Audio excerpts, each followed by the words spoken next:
Great. Welcome, everyone. I can see we've got some people filing in our Zoom room for today. Welcome, welcome. We're going to give a couple minutes to allow people to enter the webinar. Welcome.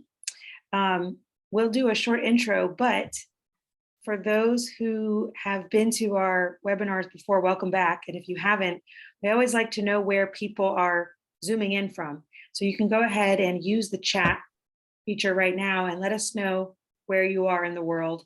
We've got a lot of people, I think they're from all over. We love to see where you are. We'll give you a little shout out. So nice, we've got some Brazilians, LA, Boston. I'm also in LA. Great. Welcome to everybody who's just joining. We're sharing where we're Zooming in from in the chat. We'll use the chat throughout the presentation, so it's good to get used to using it now.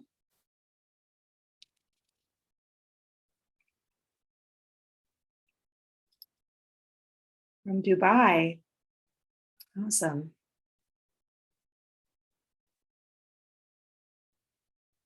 Mexico, great. Welcome. Okay, we'll wait another minute or so to let people enter.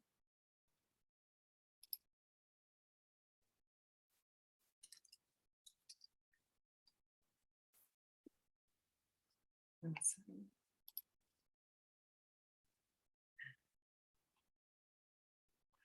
Welcome if you are just joining. Welcome to Parrot Analytics Live. Let's see, we'll give it about one more minute. We've got a lot of people joining now, and then we'll get started. Hello from India. Awesome. Hi.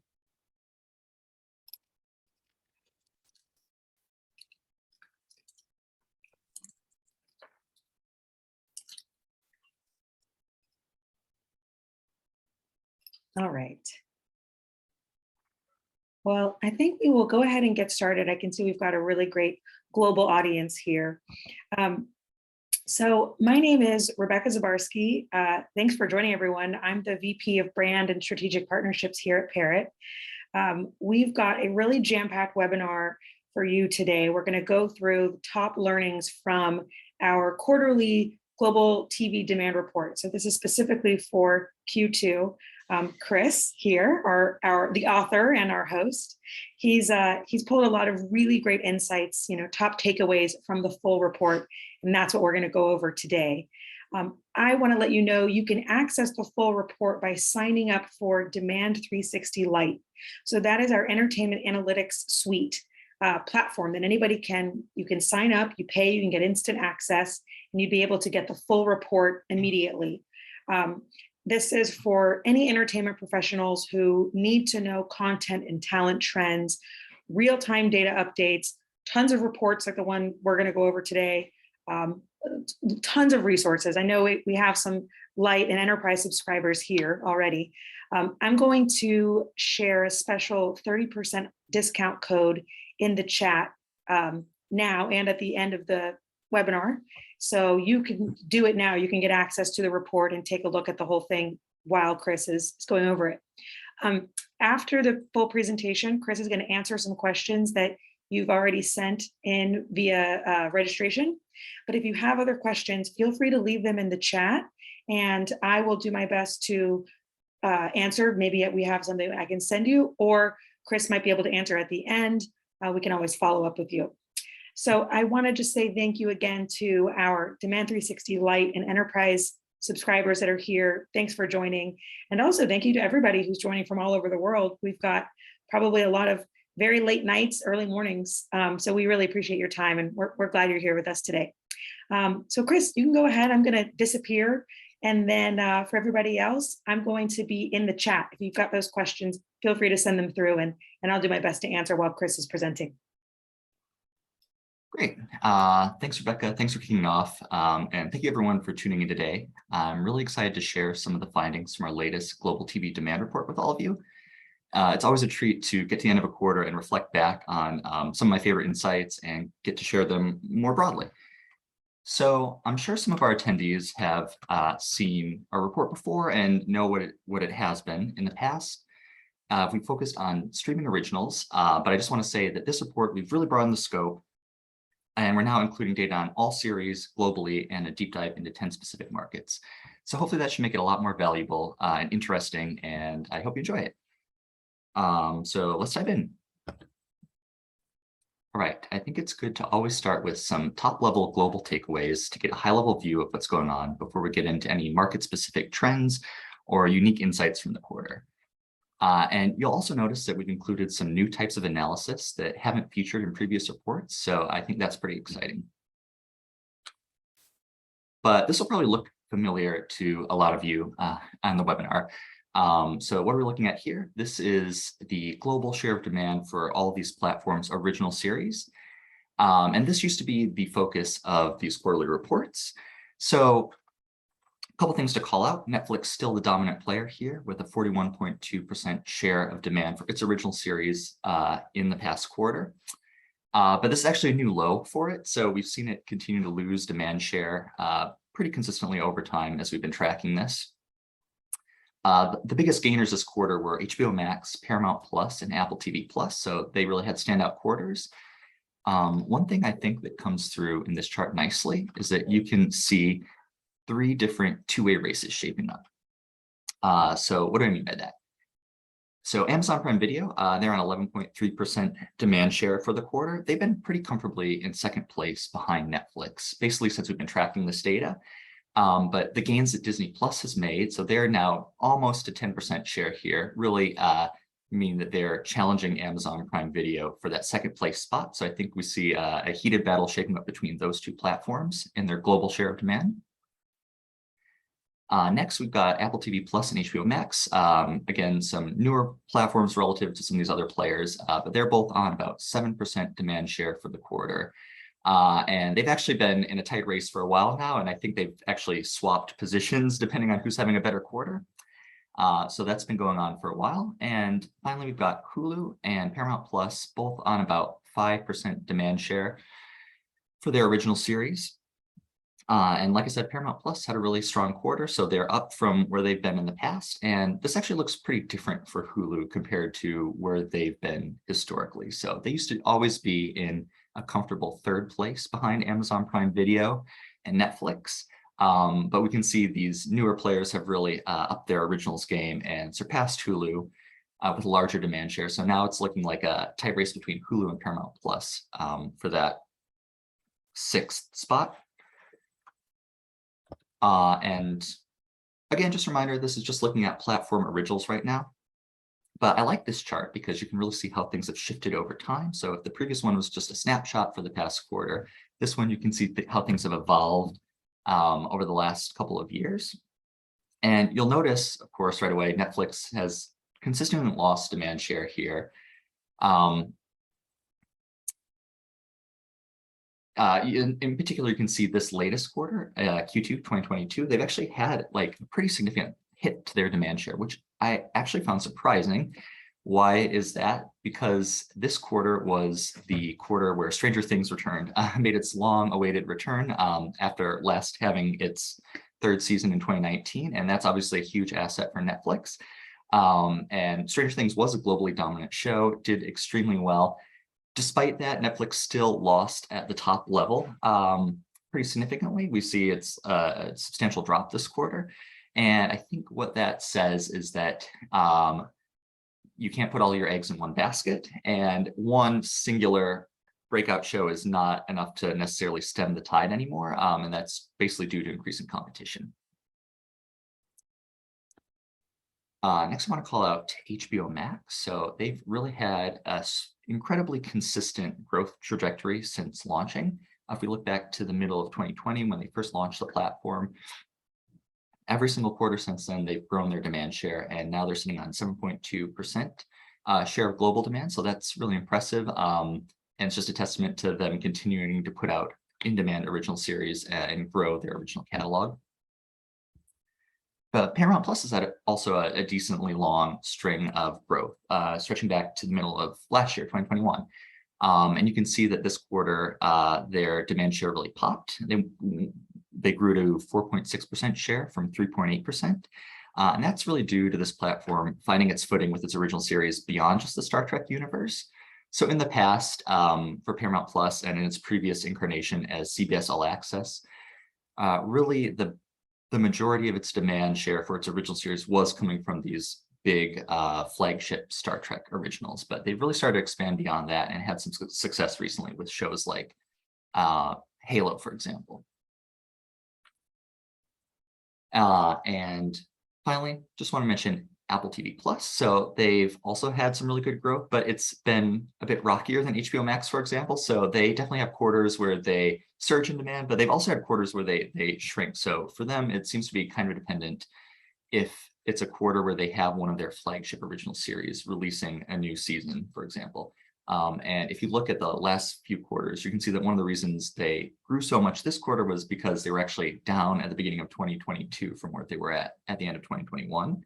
At the end of the last quarter of 2021, they were on a 7.1% share of global original demand, and they still haven't quite reached that high watermark yet this quarter. So looking to see them regain that level of demand and hopefully surpass it. So that top level view is great, but I think that it sometimes masks all the moving parts that are going into that number. And that's why I really like this chart, because you can really see how the shows are distributed for each of these platforms and how they're ultimately making up that top level demand share number. So we're looking here. This is a distribution of each of these platforms' original series for the quarter, global demand. And you can really see how they're distributed. So if we look at Netflix, for example, so that's that second row up from the bottom, those green dots, we can see they've got quite a few series in that top tier bucket of demand, that exceptional level of demand that only 0.2% of shows reach. Most notably, Stranger Things literally has off the chart demand, had such a high demand multiplier for the quarter that its dot is literally doesn't quite fit on the chart. So that was really a standout of the quarter. But Netflix has a good number of shows in this top tier bucket. But you can also see that they have a huge number of shows in general. So that kind of raises the question of, is it a numbers game for them? You're going to have, if you churn out enough content, some things are sure to stick, but that sort of raises questions about the efficiency of your strategy. If we compare them to Disney Plus, for example, we see that Disney Plus has a good number of originals in that top tier bucket of demand. These tend to be the Star Wars series, the Marvel series that are just globally dominant hits. But with Disney Plus, the key is that they've got a large number of originals falling in that bucket relative to their total number of originals that they're putting out. So they've got a good hit rate. And I think that's a concept that comes through really nicely with this chart, is the idea of a platform's hit rate. So how many top tier hits does a platform have relative to the total amount of content it's putting out? I also want to call out Apple TV Plus and Stars. They're doing pretty well in this regard. They've got a good number of shows in the top two buckets. So basically the top 3% of series, especially when you consider relative to the total number of shows that they have. And I did want to stress that the scope of this new report is not just digital originals. So that's what we've been looking at so far, and that's what we've done in the past. The scope of the report has always been strictly digital originals, streaming originals only in the past, but now we've broadened that to include all shows, linear and streaming. And just to give you a sense of like how much of an expansion this is, I thought this number was interesting. So in the past quarter globally, streaming originals only made up less than 20% of demand for all shows available. So it's really a big expansion of the report, and I think we can cover a lot more topics and do more analysis. So that's really exciting. And one of the things we can do when we consider all series, not just a platform's originals, is we can look at their total catalog of shows. So that's what we're looking at here. This is in the US in the past quarter, looking at these platforms' total catalog of series, not just their originals. So what do we see? We see it's a tight race between Netflix and Hulu. They're both on just over 19%. And this is how it's been for quite a while going back now. In fact, they tend to swap spots depending on who's having a better quarter. when considering the total amount of demand for all shows available to stream on their platform. So Netflix is not the clear winner anymore when you factor in Hulu's large catalog of licensed content. Also worth calling out is that the top 3 platforms, Netflix, Hulu, HBO Max, they make up about 50% of demand for all shows available to stream on SVODs in the US. And that's a fair level of market power concentration. So that's interesting. So one thing to consider here, if you've been following the news, you know that Warner Brothers Discovery has announced that they're going to be merging the HBO Max and Discovery Plus platforms eventually next year. So we can kind of imagine that Discovery Plus share of the pie, that 6.4%, eventually gets merged into HBO Max. And that means that it's going to look more like a 3-way race instead of a close 2-way race between Netflix and Hulu. So HBO Max definitely making moves to retain its competitiveness against Netflix and Hulu. Also worth calling out is one thing you might consider is Hulu and Disney Plus have their bundling agreement. So if you were to think of them as some sort of a super platform that subscribers have the option to bundle together, adding that 6% to Hulu's 19.2% would definitely make it a leader in the space, putting it comfortably ahead of Netflix. So that's one way to look at this. And I will say, with all of the mergers and bundling options that are making it a competitive race between the top 3 platforms, that is kind of making it look like the remaining platforms, Prime Video, Paramount Plus, and Peacock, are potentially falling behind. So they may have to consider some options for bundling or partnering to stay competitive. And we actually had a question come through about this ahead of the webinar, which is really great. And I just, again, want to say thanks to everyone who submitted questions ahead of time. We really appreciate that. But the question was, how do we account for overlapping catalogs demand between these platforms? And this is a new chart we've done, which I really like because it basically sums that up. So what are we looking at here? We're looking at the total catalog of these platforms and how they overlap specifically. So I picked Hulu and Netflix because they're the biggest players in the US, like we just saw. And also chose to highlight Peacock because I think it's a really interesting story with that platform. So looking at the demand that overlaps for shows available on these platforms, we can see that almost 50% of Peacock's demand for series on its platform are for shows that are also available to stream on Hulu, which is a bit of a competitive risk for Peacock if you think about that. Like if such a large proportion of its catalog can be viewed on Hulu as well, that in some ways weakens the incentive for subscribers to sign up to Peacock when they can get all these shows on Hulu. But I think the platform is aware of this and is making moves to change this. I know that they're pulling back some of the rights to their NBC content. For example, Saturday Night Live, I think that the new season is going to be exclusive to Peacock, and that's consistently one of the most in-demand shows on Hulu. So I would expect in the future Peacock's circle to move away and shrink its overlap with other platforms. It's also worth mentioning that Netflix really looks to be the most insulated against these other platforms. It has the smallest overlap in its catalog demand with these other platforms, and that's really down to Netflix focusing on making high quality original content, which of course isn't available to stream on any other platform. So their focus and commitment to making originals are giving them a competitive edge. Right, so I always like to look at the top show in all the markets we look at in this report. So to start with, no surprise here, but Stranger Things was the most in-demand show overall in 6 of the markets that we looked at in this report. That'd be the US, Peru, Norway, Czechia, Romania, and Singapore. Again, not totally surprising. This was the big quarter for Stranger Things return, their first new season since they last released season 3 in 2019. It's been a hugely popular show, globally dominant. We can see that in the spread of countries here where it was at the top of the ranking. So its demand for the show has really been building up since its last season in 2019. But I will say I was actually in some ways surprised at this result because there have been quarters in the past where we've seen Stranger Things top every market in this report.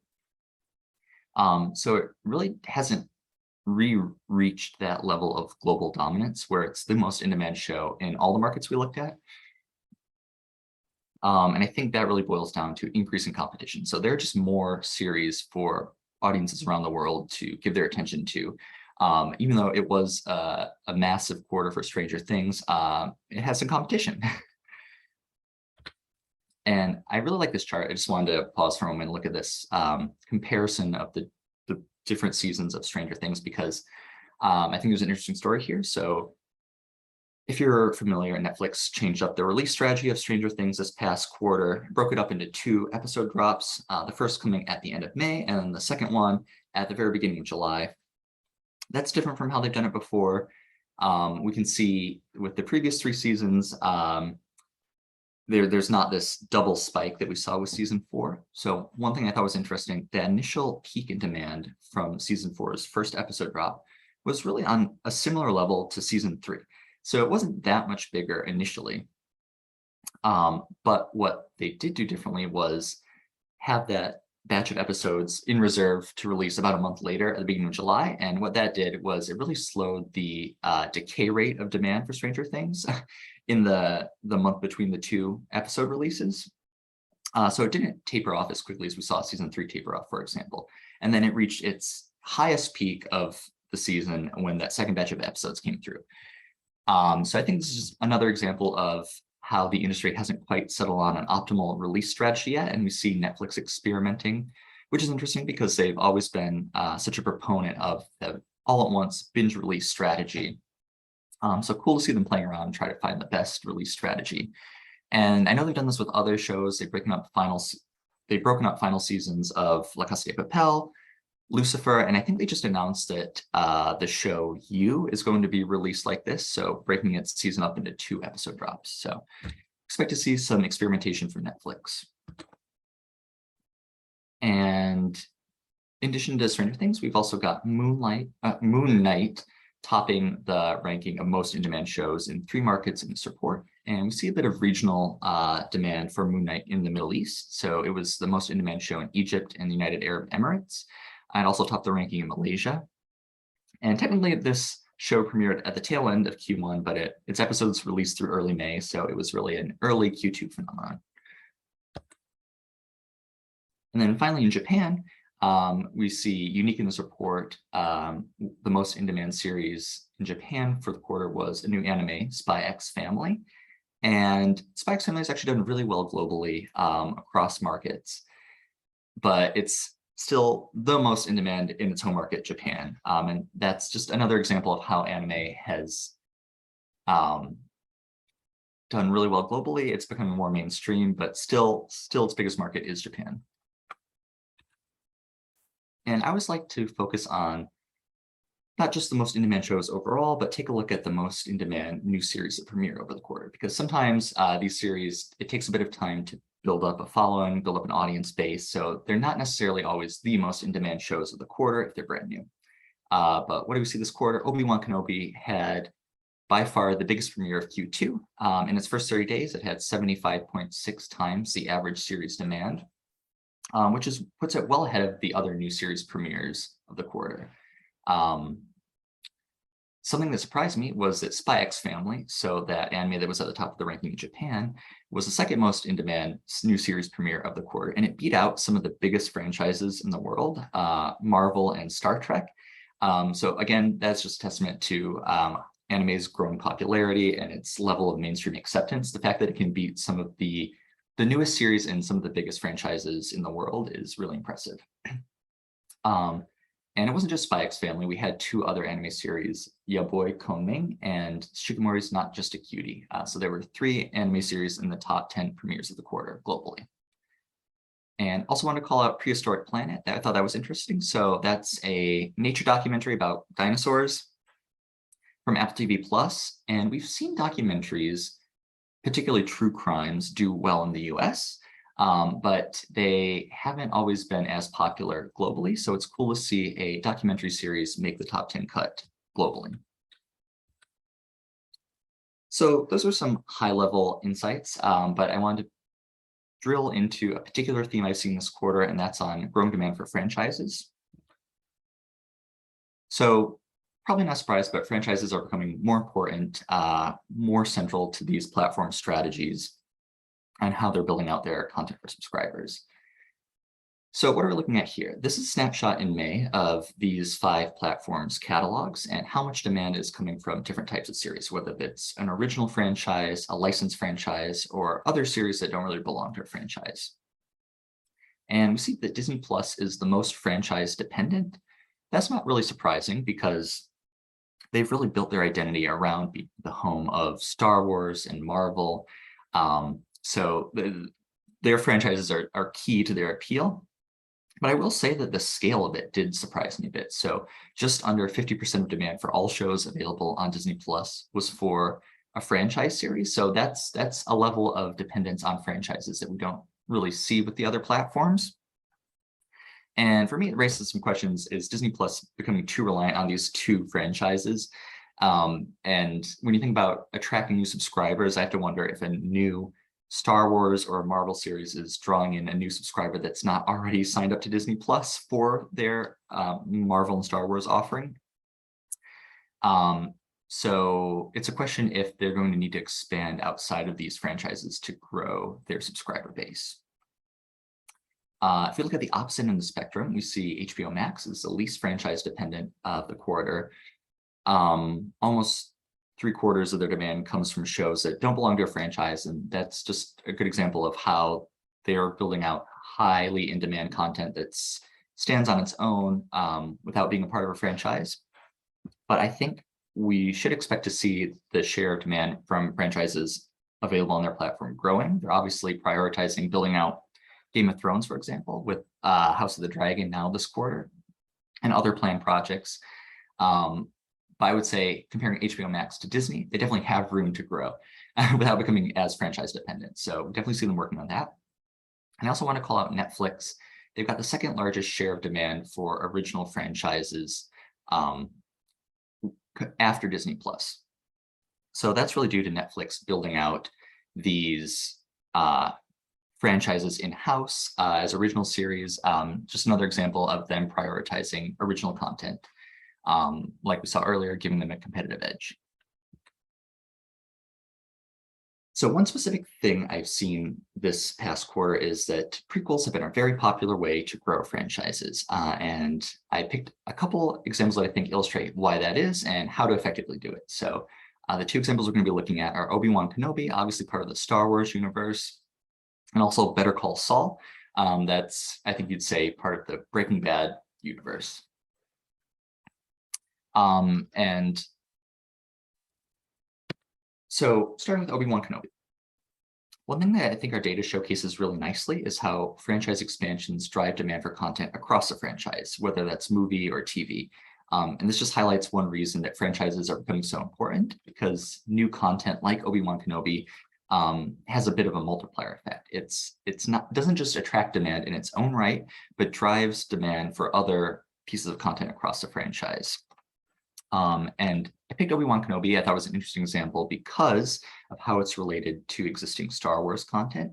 So it's not a prequel per se, but the way it relates to Star Wars Episode 3 and Star Wars Episode 4 is it's a bit of a bridge. So if you can think about it as the sequel to Episode 3 and the prequel to Episode 4. So it kind of interacts with both pieces of existing content in the franchise in different ways. And I guess I should call out that we're looking at movie demand. So this is a bit different from our focus on TV shows, but we can look at demand for movies over time in the same way. So what do we see? Obi-Wan Kenobi premiered on May 27th. Prior to that, we saw that demand for Star Wars Episode 3 was elevated. It was higher than it had been in the past, and it was also higher than demand for Star Wars Episode 4. What's going on there? I think the audiences are catching up on the Star Wars storyline that precedes Obi-Wan Kenobi. So they're watching Star Wars Episode 3 in the lead up to the premiere. But we see that after Obi-Wan Kenobi premiered, demand for the show quickly tapered off. And and we can see where audience demand was going after that. Demand for Star Wars Episode 4 grew pretty rapidly over the time that Obi-Wan Kenobi was releasing new episodes.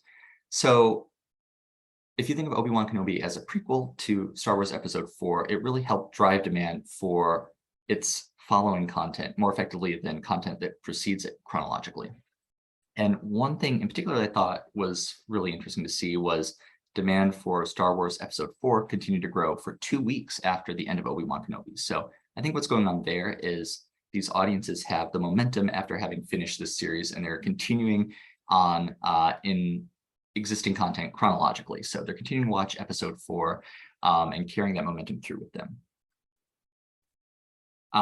And the fact that Obi-Wan Kenobi was able to breathe new interest into a legacy piece of content like the original Star Wars series is just another example of how valuable building out a franchise can be.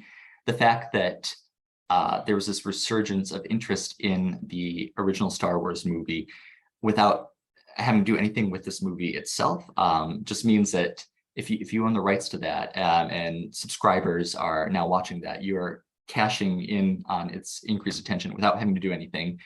It's just being driven by this new series. So if Obi-Wan Kenobi showed why prequels are a particularly effective way of growing a franchise, I think that Better Call Saul, the example I pulled here, really shows how to effectively do that. So a little bit of background, Better Call Saul is the prequel to Breaking Bad. Breaking Bad was the original series. Better Call Saul is set years before the events of Breaking Bad and focuses on the story of one of the supporting characters. So it's not even necessarily the same cast or storyline.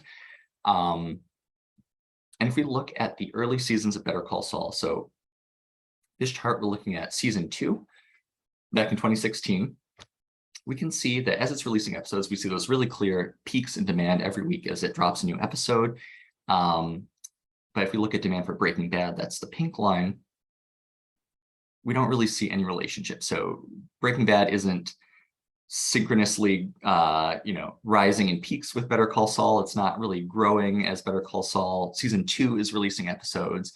Why was this? I think that the early seasons of Better Call Saul were kind of doing their own thing. They're less tightly related with Breaking Bad, so we don't see that close relationship.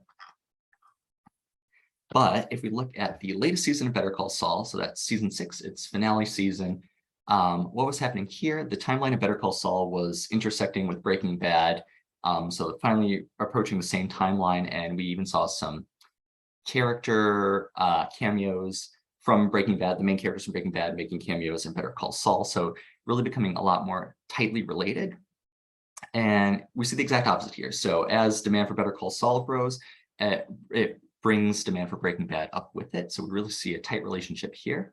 I think the lesson here is that having a tightly integrated franchise with interconnected plots and character crossovers, those are the types of things that are going to help a new piece of content in a franchise drive demand for other pieces of content in the franchise. And another thing I want to point out, Breaking Bad, we can see after the end of Better Call Saul, after its peak, Breaking Bad continued to grow for, actually, it doesn't show it in this chart, but it grew for 4 weeks following the end of Better Call Saul. So really similar situation there. We're seeing audiences continue on watching Breaking Bad after the end of its prequel, Better Call Saul. So that's, again, an example of how prequels are driving audiences into existing content. And of course, it's not just those examples. We have 2 huge examples of new prequels going on right now. So House of the Dragon, that's a prequel to Game of Thrones. Rings of Power, that's a prequel to the Lord of the Rings movies. But I think what's interesting between these is House of the Dragon is set a couple hundred years before the events of Game of Thrones, and the Rings of Power is set a couple thousand years before the events of the movies. So for me, it's a bit of a question of how tightly integrated these are going to be with their existing content. So it's not quite the same as Obi-Wan Kenobi, for example, where you're having those same character overlaps and cameos. But I will say that Game of Thrones has already been a massive beneficiary of this new House of the Dragon series. So it's hit new highs of demand since its record-breaking finale in 2019. So the highest levels of demand it's seen since its big finale in 2019 have been driven because of this new series. So we're already seeing some spillover demand into the original series. So I wanted to end with a rapid fire of the top takeaway from each market. It'd be a lot to give each country the deep dive treatment, but I can leave you with one tidbit from each country, and you can read the complete analysis in the full report. So to start, some countries were distinct in this report because of their genre-based preferences. So the US was the most reality-loving market. That's not surprising necessarily. I think we've seen the US consistently be one of the most reality-loving markets, but one thing that did surprise me was that the share of demand for reality shows was actually larger than the share of demand for comedies in the US. So it was the second largest drama by demand share for the quarter, and by far the largest share of demand for reality across markets in this report. We see that children's content has done really well in Peru this quarter, and that's a bit of a regional trend. We see children's content do really well across Latin America, but specifically this quarter, we saw it in Peru. In Romania, Romania had one of the largest shares of demand for the drama genre. But what I thought was interesting with this country in particular was that many different kinds of dramas were successful. So we saw fantasy drama succeeding, sci-fi drama, and crime drama. These are all very different types of content, but they all did really well in Romania. And in Japan, maybe no surprise, but anime was by far had its largest share of demand in Japan compared to other markets, even though it's growing globally. Again, still has its biggest fans at home. And some markets were distinct in terms of having a low share of demand for particular genres. So looking at Malaysia, had the lowest share of demand for comedy content this quarter. And I think comedy is kind of interesting when you think about it in terms of travelability. So if you think about dramas, something feels universal about drama. It transcends language and country borders, but comedy is so context dependent.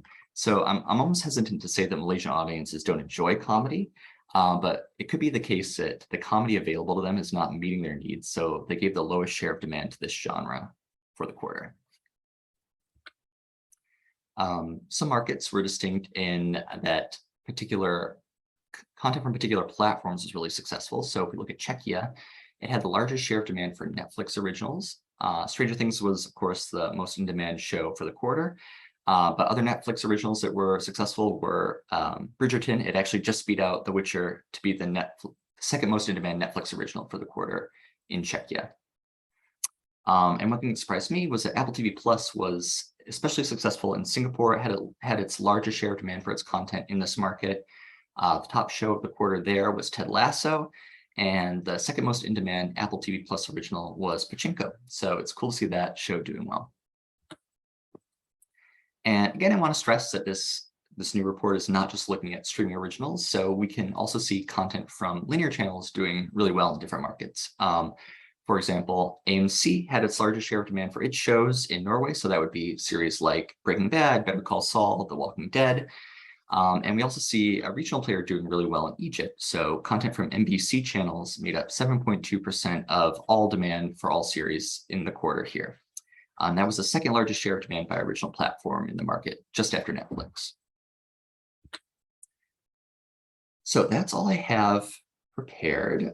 If you want to get the deep dive on all 10 markets and the full analysis and all the charts, you can get the report on Demand 360.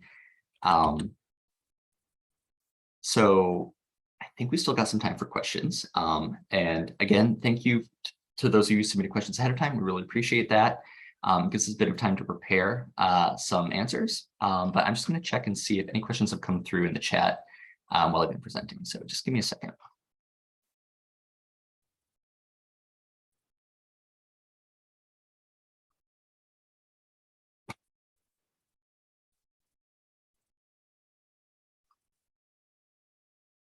All right, so one of the questions that came through ahead of time was about video games.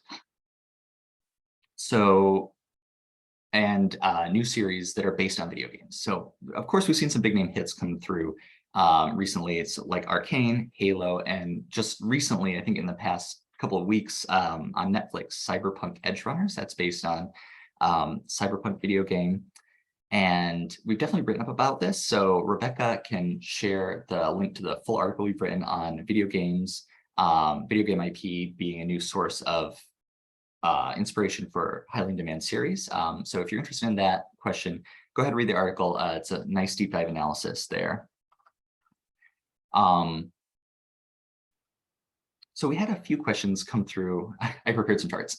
We had a few questions come through about actually demand in India. And I know that this is consistently one of the markets that people show the most interest in. We always get questions about demand in India. It wasn't one of the markets we covered in this quarter's report, but I figured I'd just pull some data and share it with you today. So what we're looking at here, these are just the top series, the most in-demand series in India for the quarter. Stranger Things still tops the list, like in a lot of markets, but I'll say that it has a narrower lead over other shows than in other countries. So it had about 35 times the average series demand for the quarter. In second place, Noggin had almost 25 times the average series demand. So that's a narrow lead for Stranger Things than we've seen in other markets. And 6 of the top 10 shows in India for the quarter were local series, so like Noggin, for example. So we see there's a strong content pipeline of in-demand local content in India that regularly does well in this market. And I didn't want to call out, so again, remember this is Q2. We saw really high demand for Game of Thrones. It was the 7th most in-demand series of the quarter in India. And this is before House of the Dragon came out. So I think this bodes really well for how House of the Dragon is going to perform in India. The fact that Game of Thrones was still so high in demand in the lead up to House of the Dragon. And I pulled some genre preferences for India as well. If India had been in support, it would have been the most drama-loving market by a significant margin. So 47% of demand for shows in India was for drama series. That's pretty substantial. That would be much bigger than any other market we looked at. But this is pretty consistent with what we've seen with India before. They're a drama-loving market. They have a high share of demand for drama content. There's also a high share of demand for comedies in India, and it would have ranked just behind the US, which is consistently one of the most comedy-loving markets we have. So both drama and comedy do really well in India. But actually horror was another standout genre. And even though this genre is much smaller than others and only made up 1.2% of demand in India for the quarter, that would have been the largest share of demand of markets we look at. So we see horror succeeding in India as well. Let me just see if there are any other questions. Okay, cool. Still no questions, but I've got one more chart that I pulled. And I'm actually hoping to answer 3 very different questions that came through ahead of time with this. So someone asked if we could provide any insights on Paramount Plus. Another person asked if we could identify the platforms that had the largest audience over 50 years old. And someone else asked if we could give any insights on FAST platforms. And I think that this chart kind of touches on all 3 of those. But I did want to highlight this is a new capability we have. We can look at the demographics of audiences for specific shows. So how they break down in terms of the generations of viewers and also their gender breakdown. So we can get at some of that demographic info that really paints a more nuanced picture of where demand is coming from. And I will say if we can look at this for specific shows, we can also look at it for a whole platform. So all the shows available on a platform. So that's what we're looking at here. In Q2, the demand for all shows available on these 3 platforms. These all fall under the Paramount corporate umbrella. And this just shows how their audience differs from the average audience. So what do we see? We see Paramount Plus is actually pretty close to average across all these generations. It doesn't skew too far away from any of them. The biggest difference it has is with the younger generations. It's over and under for them. I think this makes sense when you consider how Paramount Plus fits into the Paramount strategy across platforms. It's sort of their core offering, something for everyone. Not really a niche platform or trying to target a specific segment of the audience, sort of their central offering. So it makes sense that they wouldn't skew too strong in any one direction. I was surprised to see that Pluto TV and Showtime actually look very similar in terms of the age makeup of their audiences. Why was it surprising? I thought it was surprising because Pluto TV is the free ad-supported platform, and Showtime is the premium cable channel and platform. So interesting to see that both of these really over-index with the over 40 group. So really doing well with the oldest audiences and really don't have the same reach with the youngest audiences. Anyway, that's just a taster of this new capability that we have. We can look at age breakdowns for shows and platforms. So I think, if I really wanted to do this justice, it would get its own webinar. So look for that in the future. But I'll just see if there are any other questions before I close up. So yeah, audience insights. That is a capability that's available to our enterprise subscribers. We do cover it in some of our insights and reports, but that's really one of the cutting edge capabilities that we've reserved for our enterprise customers. Okay, so before we close, I just want to mention that we have a 30% discount for our Demand 360 Lite product for all webinar attendees today. So that's our platform where you can get demand data on over 20,000 TV shows in 50 markets around the world. You get our best reports like this quarterly report that we've been covering today. Also, all of our articles and analysis that we're writing up. It's all there. So you get a discount to sign up today if you want to get the full report. And again, just thanks so much for showing up today. It's always a pleasure to share these insights with you. We're planning on having these webinars more frequently on a variety of topics, so not just the quarterly report. And I think that the next one is scheduled for November, and we're planning on covering movie demand. So I hope that you can all show up to that and hope to see you all there. So thank you so much for showing up. Have a nice day. Have a good evening, wherever you're calling in from. Bye.